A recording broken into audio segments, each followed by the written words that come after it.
नमस्कार।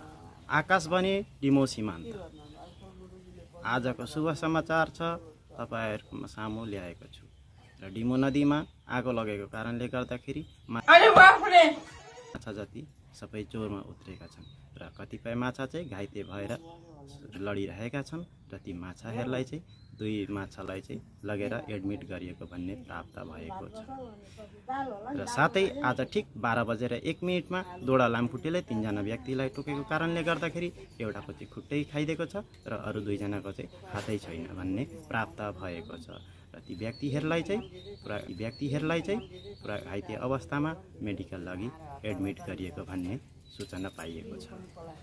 साथै बर्खा लाग्यो भनेर 2 जना व्यक्ति हलो जोत्न जाँदाखेरि र उनीहरुको चाहिँ जुवा र गोरुले हराएको भन्ने हामीसँग प्राप्त भएको छ।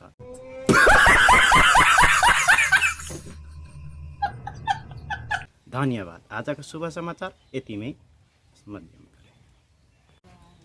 नमस्कार। आकाशवाणी डिमो सीमान्त आजको शुभ समाचार छ तपाईहरुको सामु ल्याएको छु। र डिमो नदीमा आगो लगेको कारणले गर्दाखेरि माछा जति सबै जोरमा उत्रेका छन् र कतिपय माछा चाहिँ घाइते भएर लडिरहेका छन् र ती माछाहरूलाई चाहिँ दुई माछालाई चाहिँ लगेर एडमिट गरिएको भन्ने प्राप्त भएको छ। र साथै आज ठिक 12:01 दोडा लामखुट्टेले 3 जना व्यक्तिलाई टोकेको कारणले गर्दाखेरि एउटाको चाहिँ खुट्टै खाइदिएको छ र अरु 2 जनाको चाहिँ हातै छैन भन्ने प्राप्त भएको छ। र ती व्यक्तिहरूलाई चाहिँ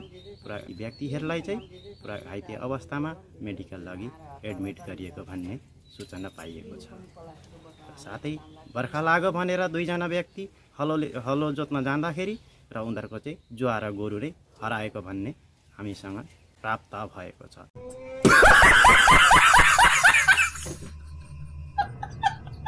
धन्यवाद। आजको शुभ समाचार यतिमै मध्यम।